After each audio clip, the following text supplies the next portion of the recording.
would be up waiting for you if you had to leave. I would wait a lifetime if you were at sea. I just wanna say that I feel that our love is real. Maybe we should hurry up and seal the deal.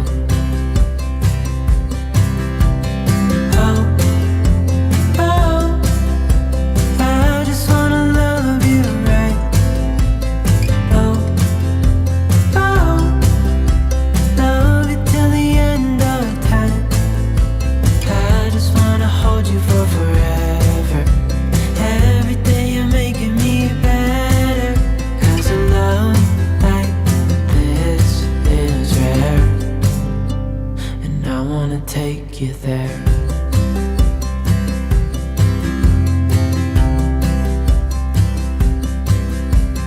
I would give it all away to do it all again.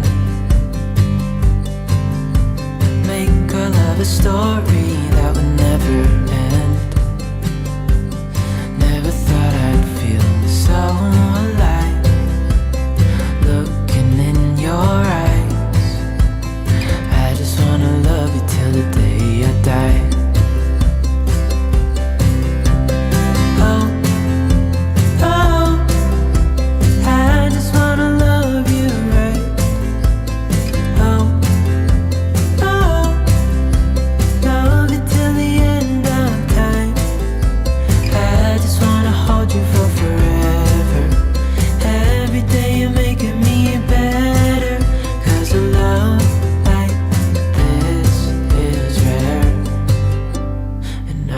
take you there. If I'm gonna love somebody, I just wanna love you. If I'm gonna love somebody, I just wanna love you. If I'm gonna love somebody, I just wanna love you. If I'm gonna love somebody, I just wanna love you.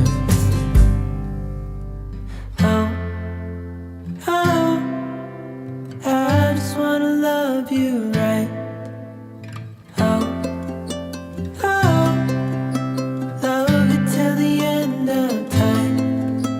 I just wanna hold you for forever. Every day you're making me better. 'Cause I love like this. Hello everyone. Happy Tuesday. Thank you so much for joining me for a special live tonight with the release of, oh, what do I have behind me? A lot of MOCHA she wrote. Yay! I know, I can't believe this is the 13th book in the series. It just makes my heart so happy, and I'll probably tear up, but I have to say, just thank you so much for being with me for a year plus and creating this community together, and all of your warm love and comments. Like, I feel them, and I hope that I'm constantly sending them back your way. Rihanna, you already finished the book. Oh my gosh, I can't even believe you're that fast of a reader. There are no spoilers because I know some of you are just starting off on the series, and I hate a spoiler, so I promise no spoilers tonight. I'm going to give you a little glimpse of where the book is set because this is a new spot of Ashland that we haven't visited yet in previous books. So you'll see that, but that's not going to give anything away. If anything, I hope it just sort of highlights how beautiful Ashland is. I have to send a shout out to Marty. Marty is in Tampa, and I believe Tampa is much cooler than we are here in the Pacific Northwest. I'm sure you've heard if you're not from the Pacific Northwest, but it has been a sweltering, horrible heat wave. Yesterday it was 118 degrees. Driving home, we were up in Portland, Vancouver area over the weekend for some pop-in book signings because we're still not doing like events yet. Maybe someday soon we will all be together, but in the short term, this totally works for me. In any event, driving home, the car registered 120 degrees with the AC on full blast. And I am not going to complain because there are so many unhoused people and people who don't have air conditioning or access to cooling centers here in the Northwest. So send all your cool vibes our way. We also, bad news, have a fire that has broken out. It was started by lightning last week in Northern California, Weed, California, which is just about an hour south of us here in Ashland, but I'm looking out the window tonight and smoke is blowing in. So summer is rearing its beastly mode on us right now. But anyway, Marty, what I was going to say is Marty sent the sweetest Chewbacca keychain to my kiddo, just because we've talked so much about Star Wars and the deep love that the Czech guy and Sky Guy, aka my kiddo Luke, have. And it's simple gestures like that. I shared with you that Beth had sent me a sweet little note, and Lynn, her mom, sent me placemats made of lemon. So it's those touches that I don't even have words for. So thank you. And just thank you for being part of this. Always. It's meant, it would always mean a lot to me, but it is meant more than I can even possibly express in words, given the year that we've all been through. And I just hope that I'm able to give you a tiny piece of that back. Oh no, 24 fires in Arizona. Yikes. I know. Gosh, it's just no good. Your book just showed up. Yay! I'm so excited for you, Samantha. That's awesome. Hopefully you're going to read it tonight.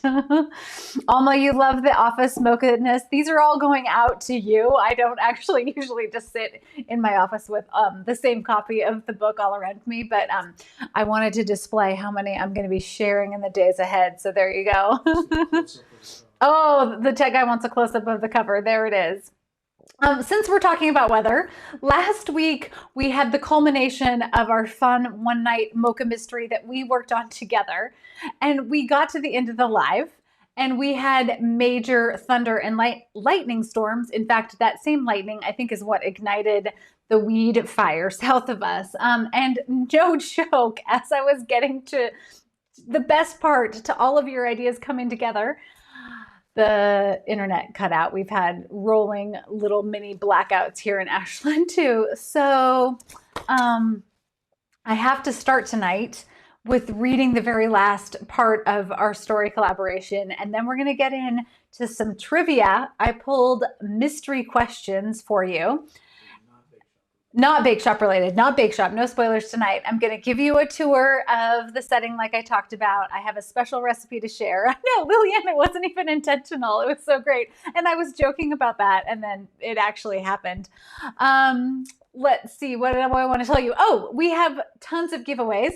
The tech guy has been crafting like crazy for the last month, actually, really, because tonight we're doing a relaunch after the live of the Etsy shop with a bunch of new, just amazing stuff that he has made on my behalf. We collaborate together. We come up with the brainstorms, and then he goes off and makes it because, as I've shared, I'm not crafty. But if you want to participate in the giveaways, and you do, you definitely do, just comment, answer the trivia questions. You don't have to get anything right. That's all you need to do, because he has an app over there on his iPad that just randomly chooses commenters. So that's how we're going to give stuff away tonight. So make sure that you're commenting. Katie, the tech guy, is so good. He's so good. I don't know how I scored with him. He's the best. What's that? He feels weird putting that on the screen. I bet you love putting that on the screen. Yeah, no, not at all. Okay, so I want to give you one little teaser, because we're going to give away a ton of stuff. But this is, if I go closer, is it better? No, it's better if I go far. It's a mocha she wrote candle, and it smells like a mocha. In fact, I always write down here in my office, and he texted me a while ago, and he's like, I need your nose. I'm trying to come up with the perfect blend of a mocha, and I think he succeeded. So, that's just, that's upside down now. That's a little teaser of some of what's to come. So make sure you comment. What's that? Yay, random winning. I don't think you're trivia ready tonight. Yeah, actually, yeah, we'll get to that in a few. But let me start with our final pages of Grounds for Murder. Yes. Oh yeah, we'll do a quick recap. So we collaborated on a just very short, this was 12 pages that I came up with after we came up with these ideas together. So the title was Grounds for Murder. It takes place in fall. We have a duo sleuth, a retiree and a teen. Harry is our retiree artist, and Daisy is our high school student cross-country runner who's working for Torte. The short takes place at a coffee festival in the park. The victim is an obnoxious patron who was crushed under heavy burlap bags filled with coffee beans. And on the menu, we voted for mocha brownies. I made mocha brownies, and I'm going to share that recipe with you at the end too. So these are your suggestions that you came up with. The murder had actually, let me just go back one page because we'll get to the dun dun dun just for the sake of it. This is Daisy, our sleuth. Jules and Bethany had loaded the espresso machine while Andy and Sterling maneuvered the pastry case. I felt bad standing around and watching them work, so I decided to see if I could lift any of the burlap bags. They were heavy no matter what, but after a full day of manual labor, I wasn't sure I was going to be able to do it alone. I had to try, though. I moved to the far side of the tent, bent down to grab onto the corner of the top bag. When I did, I was in for the shock of my young life. I dropped the edge of the rough burlap, stepped away, and screamed, "Help! There's a body!" Okay, so that's where we left off. And then during the live, if you missed it, we collaborated on everything that was going to happen next. And I took notes, and these are all of our suggestions together of what happens next. Kim, this is such a great weapon. In fact, I should have had this for Mocha, she wrote. I don't know. Maybe that's how somebody dies. Some of you may already know. A death by coffee beans, exactly. Okay, I froze as Harry raced over. "Daisy, don't move. We can't touch anything." "I think he's dead," I managed to mumble, not wanting to look at Tom's body. Harry put a protective arm around my shoulder. "It's okay. Try to keep breathing, slow and steady. It's gonna be all right." I glanced around. It was pure chaos. Everyone was running around and screaming. Multiple people had their phones out and were calling 911. That was good. At least the police would be here soon. "You know, I think I might need to show the police what I painted," Harry said, his voice sounding wary and his gaze darting from the crime scene to his easel, which was propped up next to Roast Mortem. Roast Mortem was a Halloween-themed coffee shop. "What? Come look." We walked that way. Kim was pacing in front of her coffee horror shop. She wiped black eyeliner that dripped from her eyes. It almost looked like she had been crying. "He isn't dead, is he?" I nodded. "I knew it would come to this. Tom sued me years ago. He claimed he almost died on one of our chocolate voodoo donuts." My heart sped up. Could Kim have killed him? She answered for me. "The thing is, it was great for my business. A brush with death is the kind of PR you just can't pay for, especially with a shop named Roast Mortem. Halloween is my absolute favorite holiday. I celebrate it year-round, but it's not like I actually want to see a dead body. It's horrible." She turned away and buried her face in her hands. Melissa stopped us before we could make it to Harry's painting. "Where's Jules?" I don't know. I found a stolen box of mocha brownies that Tom stashed away. That's why I banned him from the festival. He had a habit of stealing from vendors." "And you wanted to stop that?" Harry asked. I couldn't tell if he was trying to imply something. "Of course, it is my job as festival director. I just wish I knew who had killed him." "I think I do." Harry motioned both of us to the easel. "Look here." He pointed to his painting. He had managed to capture the cozy vibe of the coffee festival with the colorful trees and people mingling, holding coffee cups and chomping on our mocha brownies. "It's pretty," I said. "Why, thank you, but come take a closer look." He touched the tip of his finger to a spot on the canvas. I gasped. Harry had painted a man who closely resembled Steve, the owner of Hydration, holding one of the giant coffee bean bags. "It's Steve!" Melissa exclaimed. It all makes sense now. I overheard them arguing. Tom was going to tell everyone Steve's secret. Steve must have decided to put an end to him first. What secret? I asked. Hydration is a scam. There's no caffeine in the water. It's decaf. We need a dun-dun-dun there.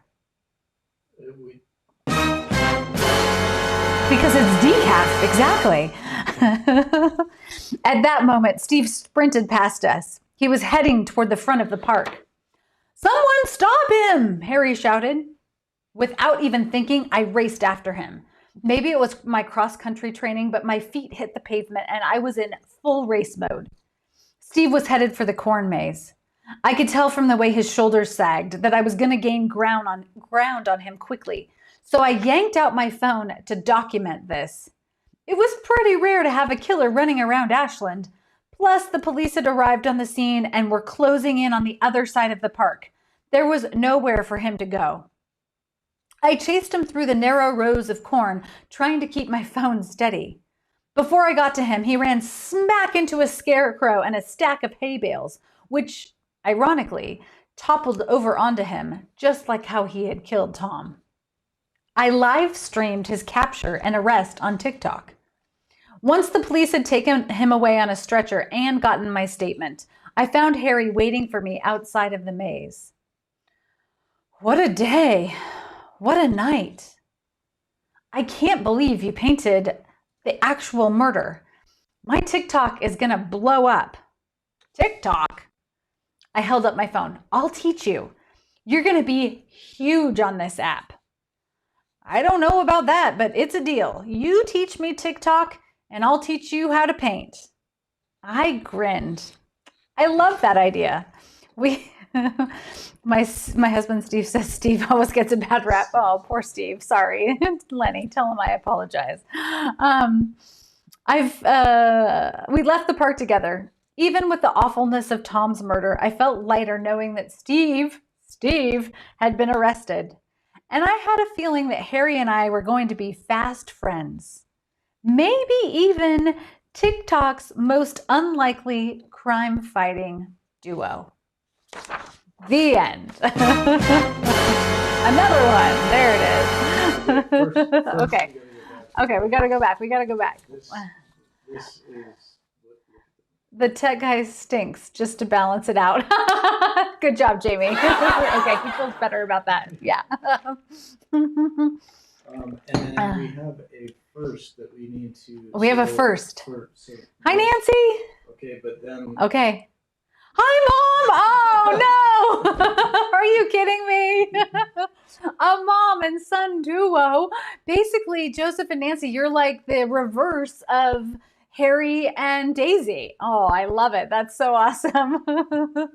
Toy says there's a voodoo donut shop in California. Yes, it originated in Portland. So voodoo dolls came into play when we were brainstorming. So I had to work in a voodoo donut somehow.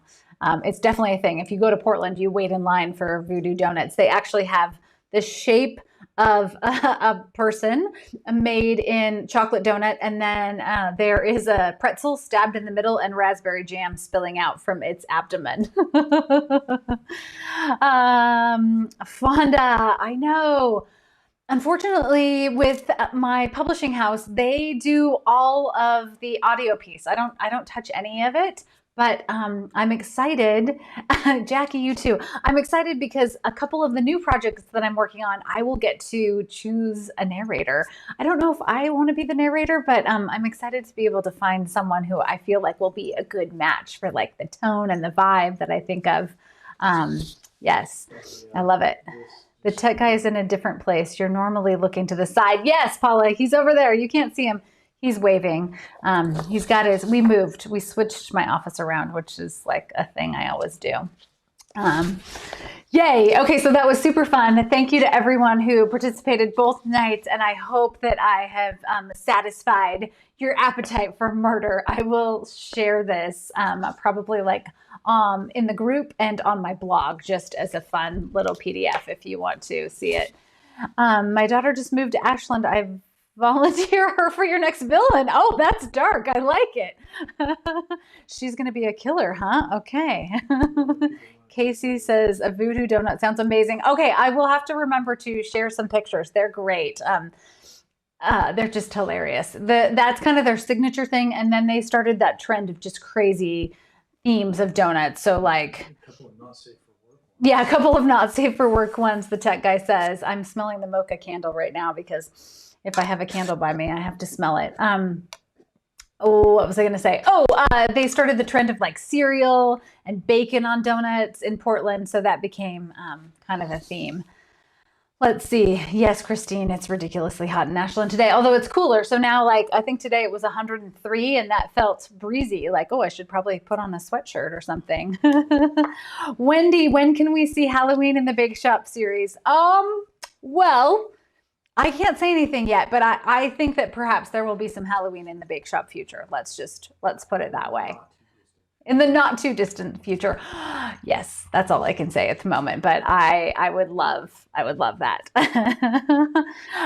Leah says you do like the narrator for MOCHA she wrote. It's interesting because the way that audio books work too, they get sold to different audio publishing houses. So through this series, there have been a variety of narrators because they usually sell like the tangible books, they sell audio rights in 3-book deals.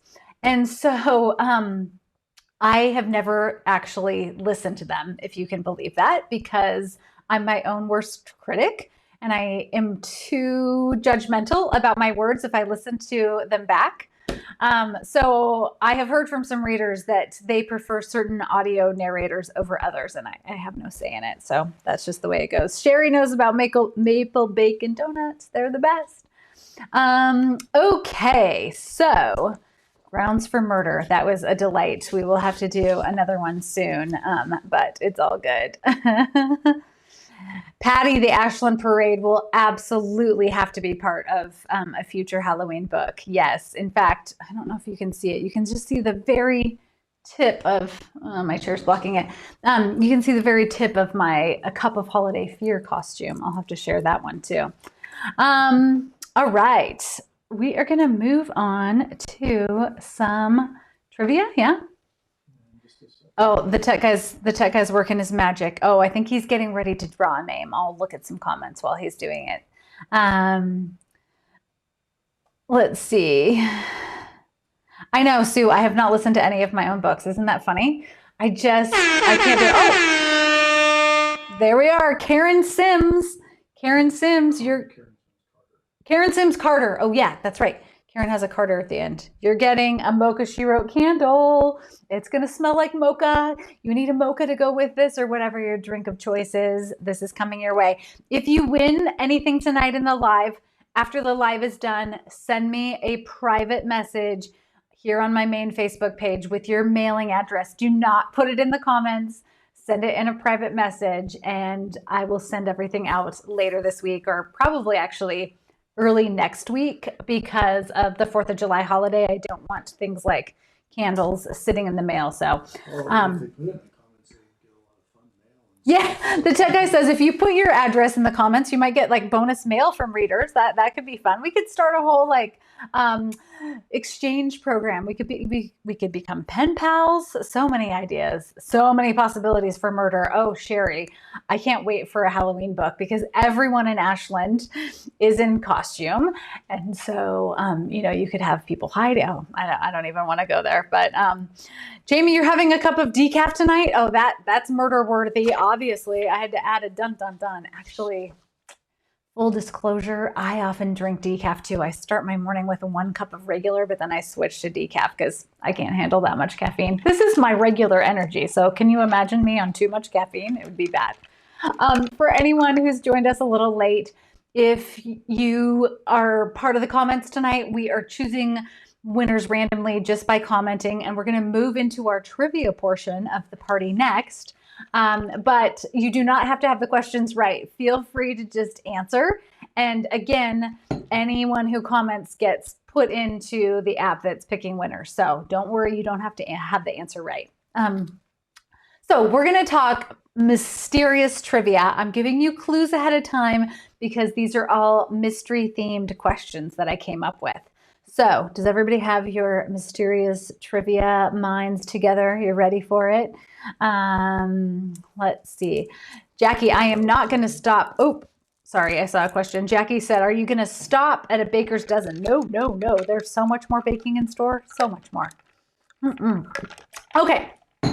Question number 1. What's the name of the fictional town where Jessica Fletcher lives in Murder, She Wrote? Obviously, MOCHA, She Wrote is a little nod to Murder, She Wrote. So, oh, Diana, right out of the gate, Cabot Cove. It didn't even take you 2 seconds. Who remembers Murder, She Wrote? Did you grow up? Okay, you are all my true people. We are all connected readers because, of course, Cabot Cove, the best. Cabot Cove. Kim, wait, yes, I can't even keep up. The tech guy's trying to keep up, but forget about it. You're too good. Okay, we'll move on to question number 2. So the answer was Cabot Cove.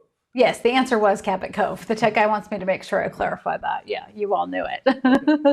Okay, what was Stephen King's first published novel? Did you hear where my emphasis was? What was his first published novel? Stephen King is not quite as cozy, but definitely like one of the big names that I think we all think about when it comes to mystery writing. And he really was America's like big breakout star early on. I'll be excited. Marty, you loved Murder, She Wrote. I haven't watched reruns. I should do it. I'm curious to see how it goes now as a modern day. Okay, let's see. What do we have? Carrie. We've got lots of Carrie. What's that? Let's see. Do we have more comments coming through? We got a lot of Carries. We've got The Stand, Pet Cemetery. Oh, I remember that movie terrifying me, Paula, terrifying me. Bonnie says Carrie. We got a lot of Carries. We got a lot of Carries in the play. Okay, let's see. The Shining, Annette. Oh, that's another creepy one. Fun fact, that movie was filmed in Oregon at Timberline Lodge. Whenever you go up to Timberline Lodge. Just the exterior shots, yeah, and the maze and everything. Creepy. The hotel. Carrie, good job. Yes, that was his first published novel. He had written other works before, but Carrie was the very first book that he officially had published. And what I think is so great and important to know about that, especially because there are a number of you in this group who are writers yourself, is sometimes it's not always our first book or maybe our second book or our third book that end up being the breakout star. So I think Stephen is a good reminder to just keep at it, keep writing, keep practicing, get those words going. You never know. Anna Louise said, I used to read his books babysitting late nights when there was no TV. Oh, that's really scary. Terrifying. Stephen King, late night. Let's see. The tech guy is going to do another giveaway, it's looking like. Yes, he's given me the thumbs up. Sue says, Stephen King is too scary for me. Ha, ha, ha. I know, me too, right? That's why I write cozies. Okay. Moving on to our next question. Oh, this is a good one. What year was it published? This is a bonus question. What year was it published? Let's see. Jennifer says, nope, it. Nope to it. Nope, nope, nope, no. Laura sticks to cozies. Carrie Fisher tried out for the part. Oh, I didn't know that, George. That's awesome. Carrie scared the crap out of me, Christine. I know, right?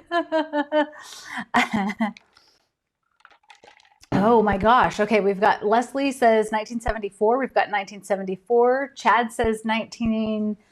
We got a lot of 70s. We've got a couple 60s going in. I can't tell if the tech guy is ready for, yeah. Ready? The answer. Oh, the answer. Okay, yes. We're not mind melding tonight in terms of, he added this new thing where I can see when he's about to do one, but I can't tell. Okay, 1974 Doubleday. Lots of you got that. Good job. 1974 Doubleday. Very good. Okay. And we have a winner for our next thing. Bum, bum, bum. Stephanie Beach. Stephanie Beach is getting a copy of MOCHA. She wrote, I'm going to sign this and send it to you, Stephanie. So congrats to you. Yay. Okay, moving on to our next question. So far, I feel like you guys are crushing it. We've got some serious mystery fans. Okay, who is the best-selling fiction writer of all time? Of all time, the best-selling fiction writer. Lay it on me. Cindy Gums, April 5th, 1974. Very impressive. Did you Google that or did you know it? I Googled these, just so you know. I could lie and say that I knew all of these, but no, I did not. I did not. I suspected a couple, but I had to confirm them. These have been vetted by Google itself. Let's see. What are our guesses for this? Reader from YouTube says, would it be J.K. Rowling? That was what I suspected too. That's a good guess. It is not J.K. Rowling.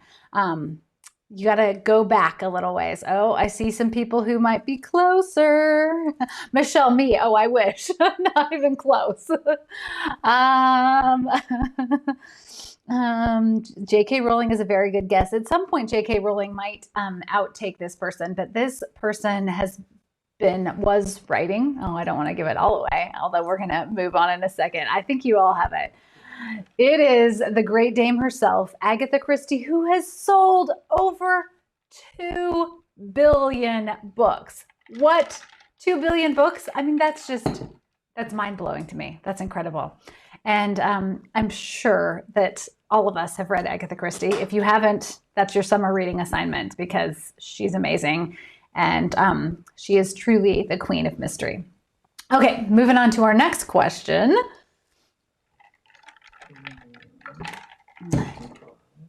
Question 5. Oh, this is another kind of bonus. How many novels did she write? Do you all know how many she wrote?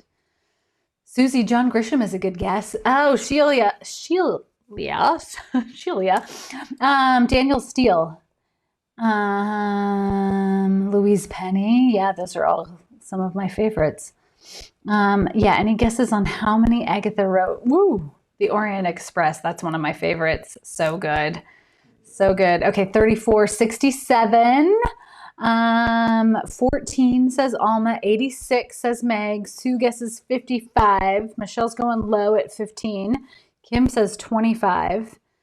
Angie over 100. Okay, interesting. I don't know. I was actually surprised by this. Yeah, you can do it. The camera is in my way, so I'm like, all right.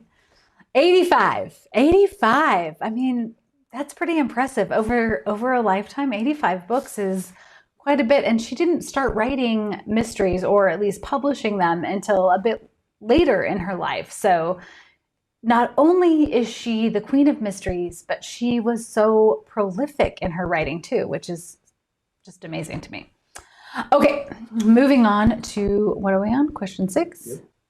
This is just a bonus that I had to toss in there because when I was fact checking who was the best-selling fiction writer of all time, this one sort of ties in. Who do you think is the second best-selling fiction writer of all time? Any guesses on that one? I've sort of given you a hint in that it connects to my writing. That should basically give it away if you've read my books.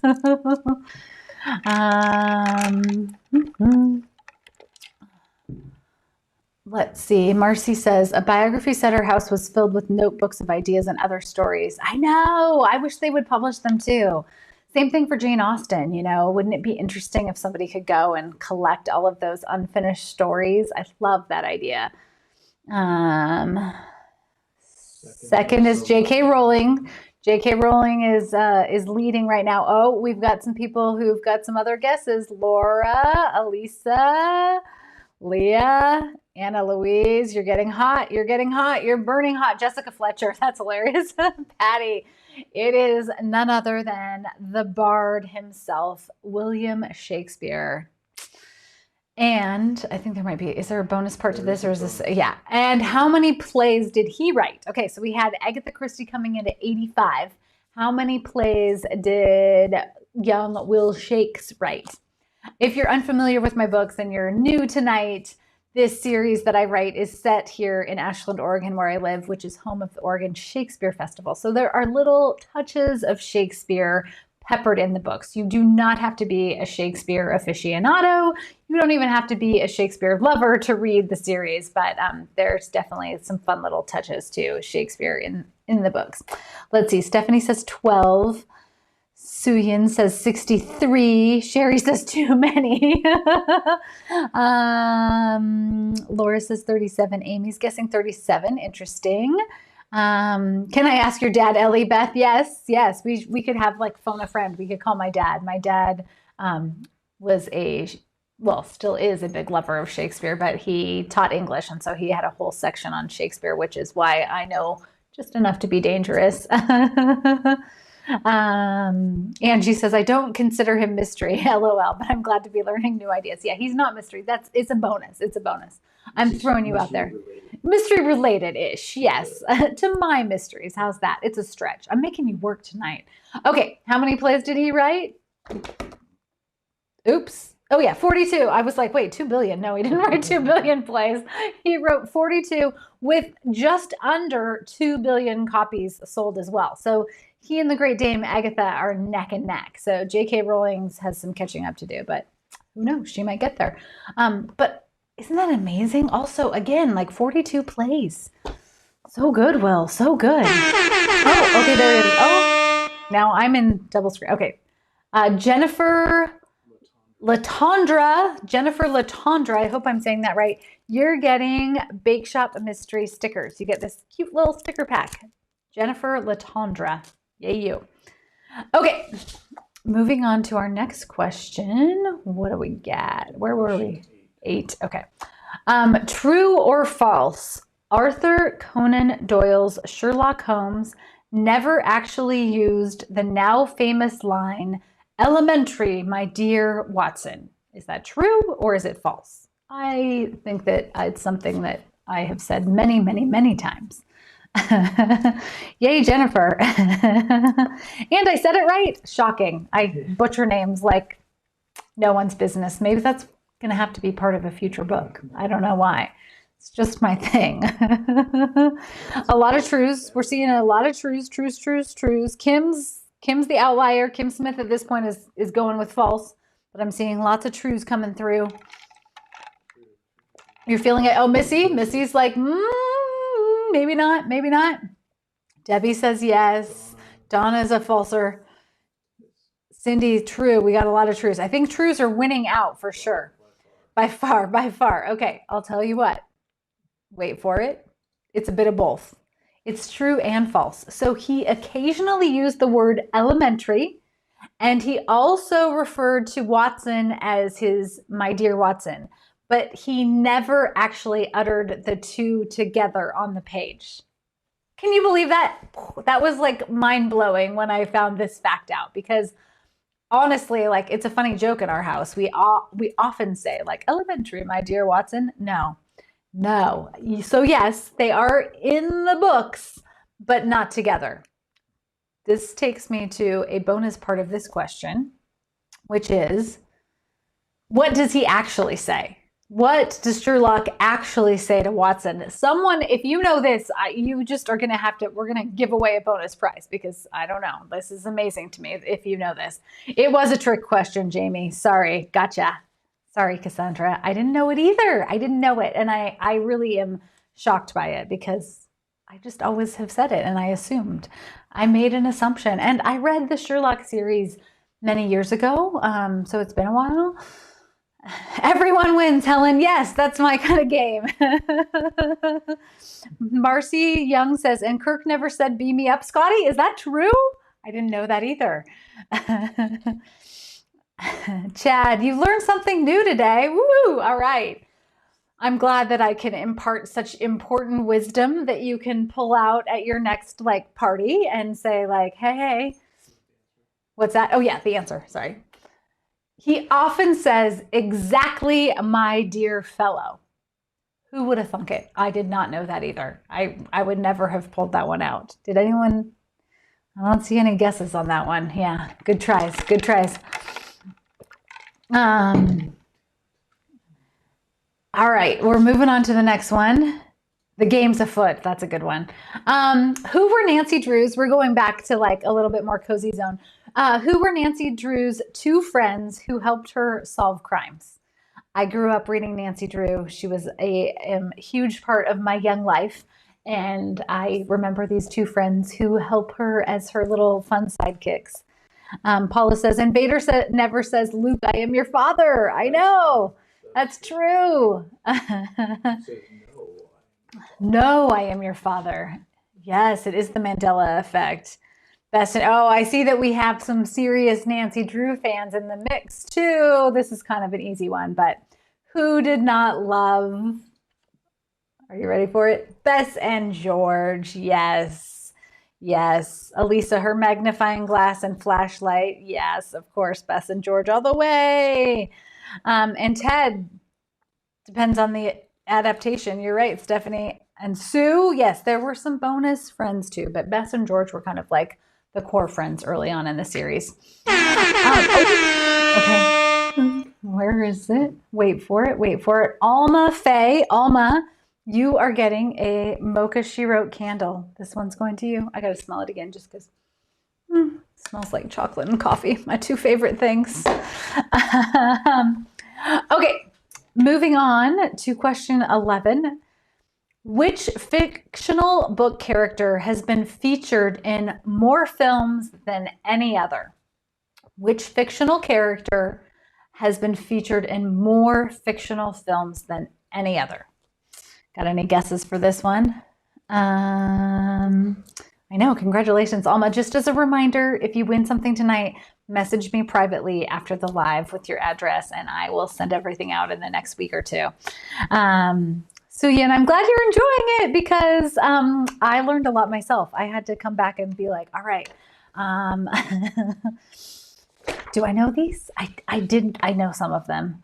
Oh, we've got some Agatha Christie guesses. James Bond, Harry Potter, Superman. I see a couple people who have it right. Are you ready for it? It is none other than Sherlock Holmes himself. He has been featured in 223 feature films, if you can believe that, and counting, because I'm sure we're not done with Sherlock, and this was as of like a year and a half ago. So there's probably a bunch in pre-production that I don't even know about. Side note, has anyone watched the more modern Sherlock version on the BBC? So good. It's my favorite of all time. With Benedict Cumberbatch, of course, as Sherlock. And Martin, I'm going to blank on his last name, as Watson. Okay. Paula Tasman, you are going to get, I don't have anything to show for this, but I will send you the code for it. You're going to get an audiobook of Mocha She Wrote. You get the audio version of Mocha She Wrote. So congrats to that. Okay, we're moving on to question number 12. Who's the second most featured fictional character in film? This one surprised me. Sherlock was kind of one of my guesses. I would have thought Hercule Poirot. You guys guessed that. Harry Potter. This one was a bit of a surprise, but it still falls sort of within the mystery realm. That's your little clue that I'm going to give you. Let's see. Isn't that Sherlock so great? I'm glad you love it. Freeman, thank you. Martin Freeman, Marcy. I appreciate it. Patty, thank you. Yes. I had a mind blank on him. He's so great as Watson. He's always so irritated in the best way. I can't scroll this. The tech guy's going crazy. The Boogeyman, Miss Marple, James Bond, Frankenstein, Superman, Poirot, Doctor Who, Santa Claus, Chelsea. I like the way you think. James Bond.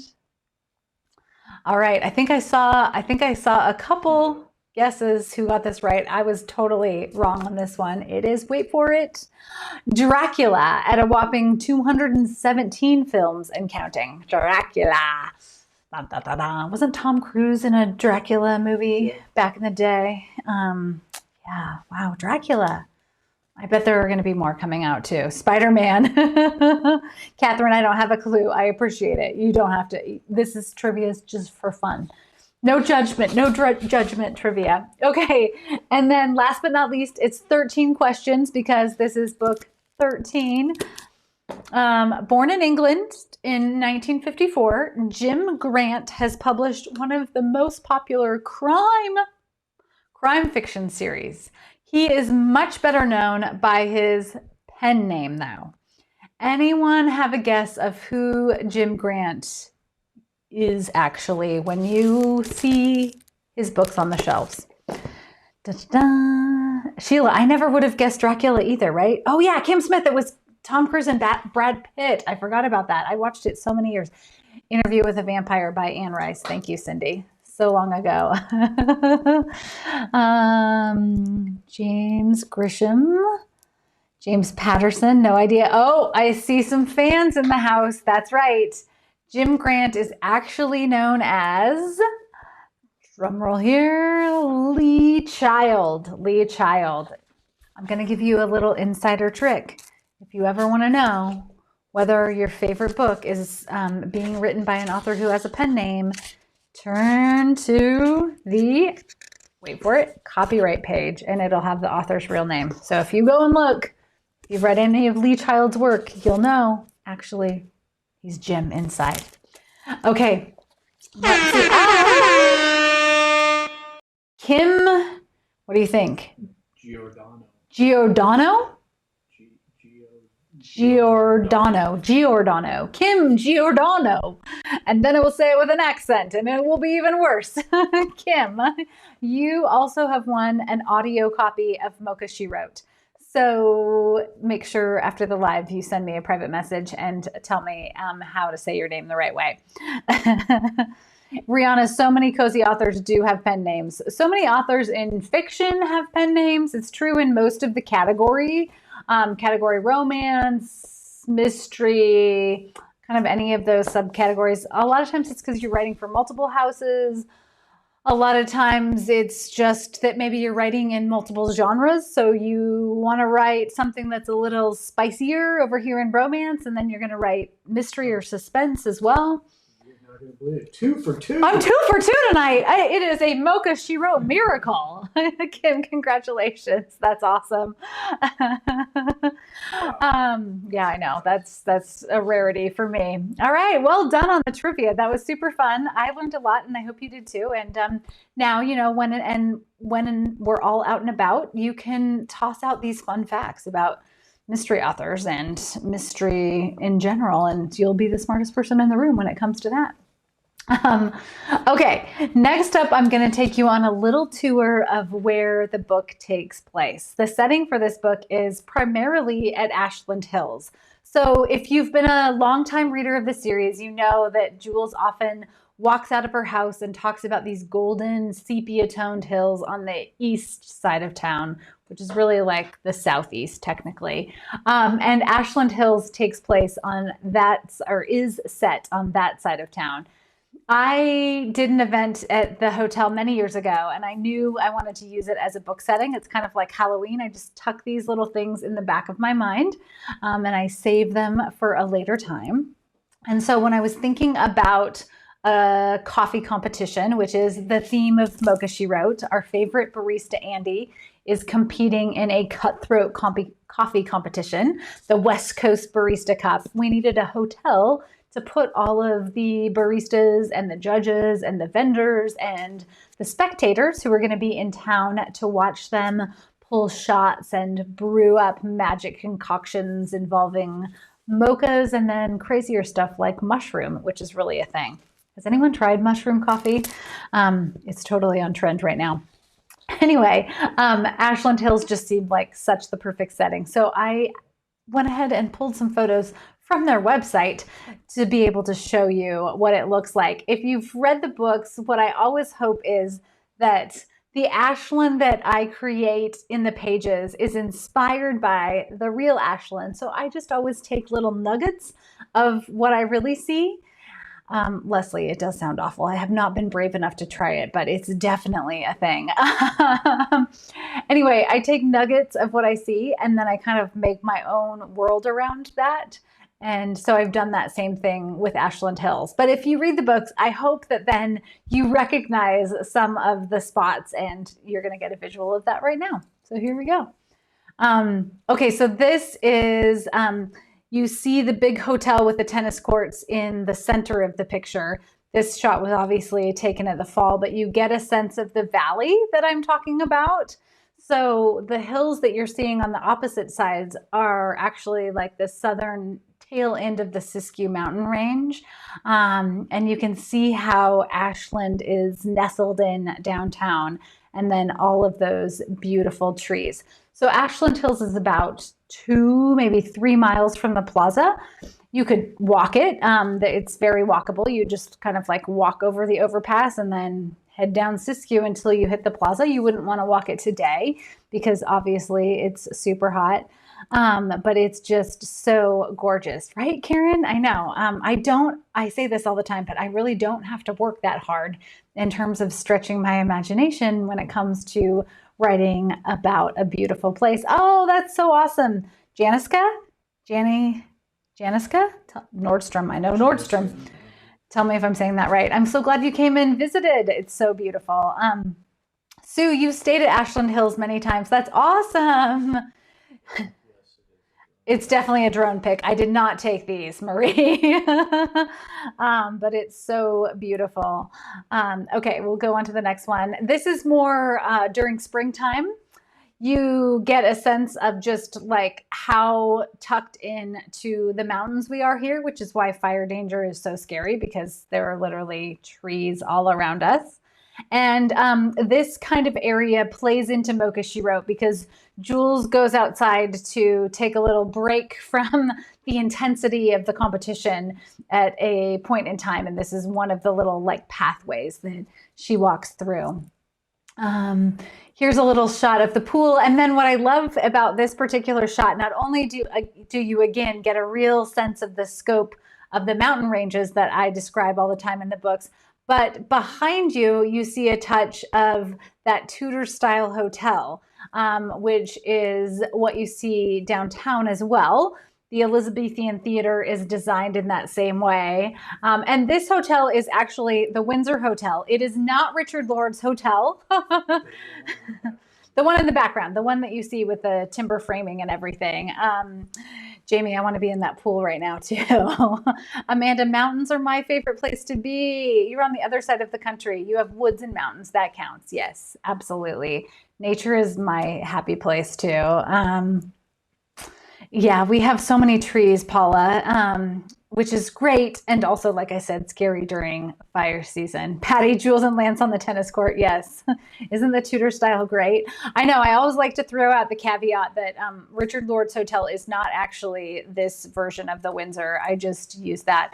Diana, it's about 2-3 miles. This is on the other side of town.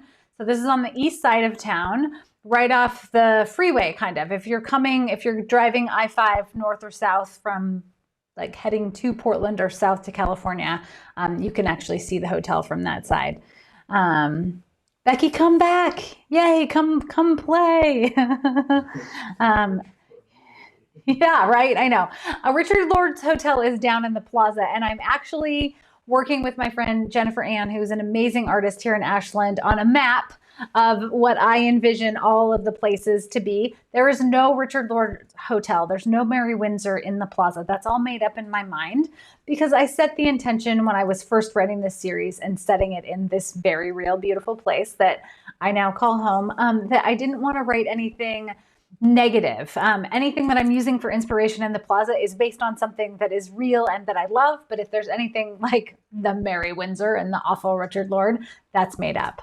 Yeah, it's coming. It's coming. I can't wait. I'm super excited for the map. Yay, maps.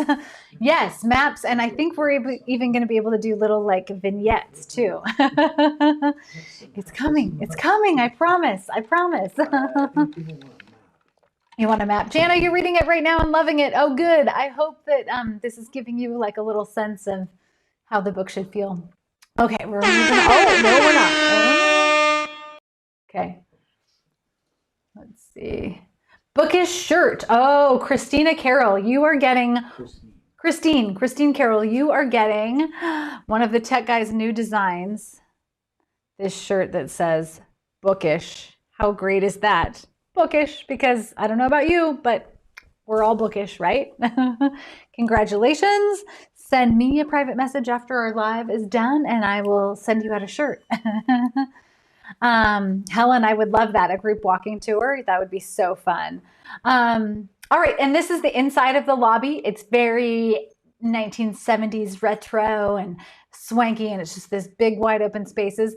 Most of the book takes place inside of the hotel. There are touches where they're back at Torte and where they're kind of going back and forth in little spots in the plaza.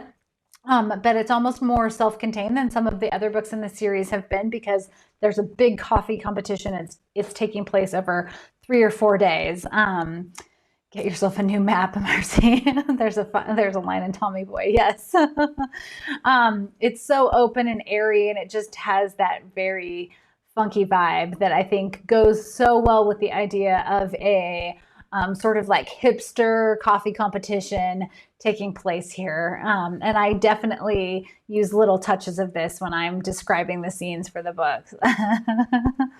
Oh, Stephanie, I'm so excited that you found my books and you got a friend hook. That's even better. Thank you so much for that. Sharing books is my favorite. Oh yeah, and look at that chair, that egg chair. Oh, I love it. Jamie, those lights on the ceiling are the best. Super cute vibe. So just imagine that it smells like coffee. It smells like our Mocha She Wrote candle. Things are brewing. There are people running back and forth. The big peace sign in the window. Yes, is very Ashland. What is the cherry? It stands for Ashland Hills Hotels. AHH. Ah, or just like you're coming in to relax. It's a bonus. It's both. This is your breakfast view. And I wanted to show you this because, again, now you get a view of the more golden sepia-toned hills. So this is looking more toward Grizzly Peak. And that's kind of the rolling, gentle hills that you get on the opposite side of the valley, which I absolutely love. We're going back your way? I'd love to have a mocha in that chair. Ginger, I will meet you there. Count me in. Let's do it. I know. I want that chair too. I wonder if there's a way I could just go ask them if I could like borrow it for one of our lives. It would be the best reading chair, Leslie. I could not agree with you more. We all need this chair in our life. That's the pool. There may or may not be a pool scene. I don't know if a murder takes place in a pool. No, it probably doesn't. But again, I just wanted to give you a sense of kind of the tucking in that I always describe because you see the ridge line of the hills that wrap all the way around Ashland and we're just like right here in the middle, which is so gorgeous. Yes. Oh, and last but not least, this is the Chocolate Festival where I first discovered the Ashland Hills Hotel. So this is kind of giving you, and of course there's an Oompa Loompa with my book, Fudge and Jury. The Chocolate Fest takes place every March at Ashland Hills. And so I kind of blended those. This book takes place in early summer. So I blended the idea of the Chocolate Fest with a coffee festival / coffee competition. And there's not an Oompa Loompa in this book, but man, maybe there should be. Or maybe that's what we're going to tuck away for the future Halloween book. Mary, we should totally do a writer's retreat here. Oh no, Helen, spoiler, is there a murder? There's always a murder. Of course there's a murder. You know, it's funny that you asked that question. One of the sort of rules of writing a mystery is that there always has to be a body, because we would all feel cheated as readers if there wasn't a body, right? Chad. Yes, I have stayed there several times prior to moving to Ashland. I'm going into my 5th year of living in Ashland.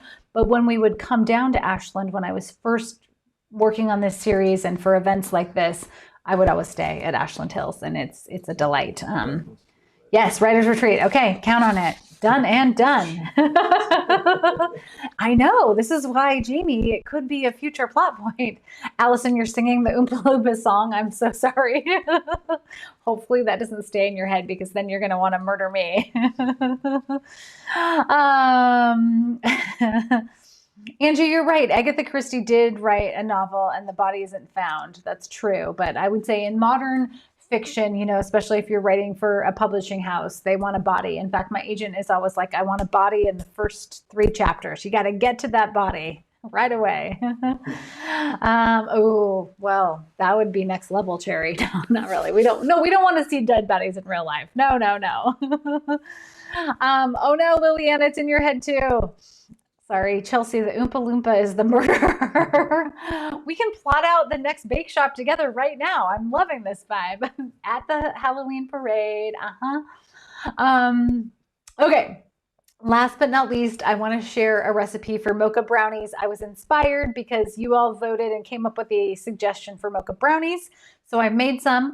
I'm going to share the recipe right now. If you want to screenshot the live, feel free, but I will also share a little video and all of the steps and ingredients again tomorrow.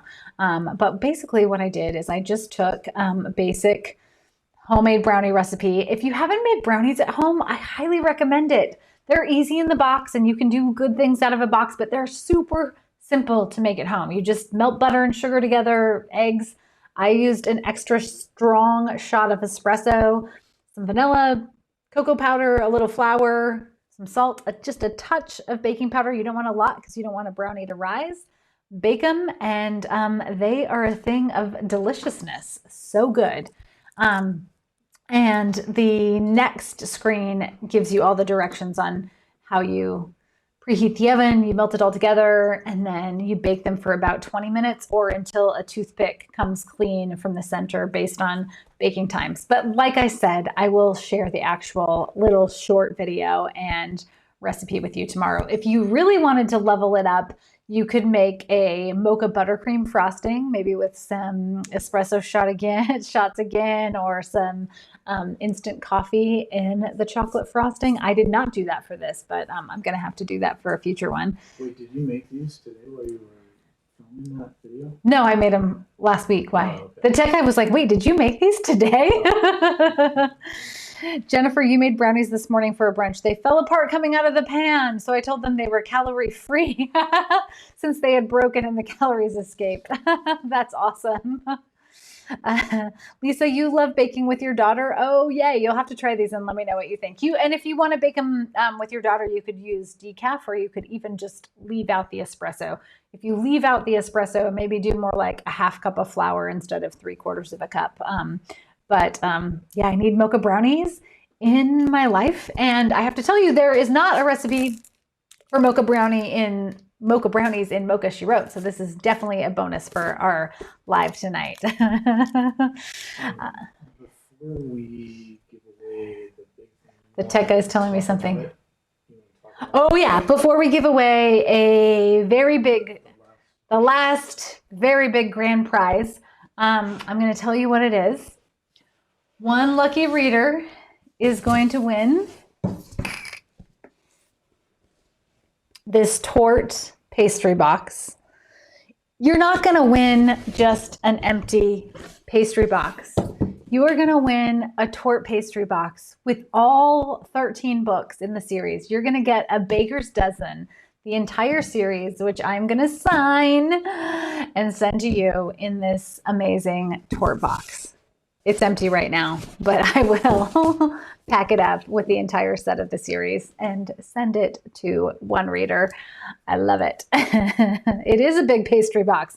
Imagine how many donuts or, delicious eclairs or whatever. It had to be that big because there are 13 books in the series now. So we had to make a box big enough to fit the entire series. So there you have it. I would freak out. Cassandra, my heart's racing. Oh no, I know. And also I have some, well, as you can see in the back, I have lots more signed books that I'm going to be giving away this week as we celebrate the release and stretch it out, because we're not doing so much in person. I have a variety of events. Tomorrow I'm doing an event with my friend Hannah Dennison at Fountain Books. And then on Friday, Kate Carlisle and I are going to be. Slide. Oh, you already have a slide. Okay. But I want to do this. Okay. Oh, okay. The big one. This is the big one. The Torte box filled with 13 books in the Bakeshop Mysteries is going to Katie Williams. Katie Williams. Katie Williams, you're getting it. I hope you're still here. What's that? I said we'll see. The tech guy says we'll see. We're ahead, so. Yeah, we're always ahead. Katie, congratulations. Those are coming your way. Again, for everyone who won something tonight, be sure you send me a private message after the live with your mailing address so I can send out your stuff.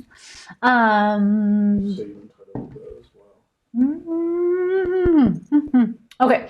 Yes. So tomorrow I am doing an event with Hannah, my friend Hannah Dennison at Fountain Books, getting cozy with Hannah and me on Friday, which is July 2nd. I can't believe.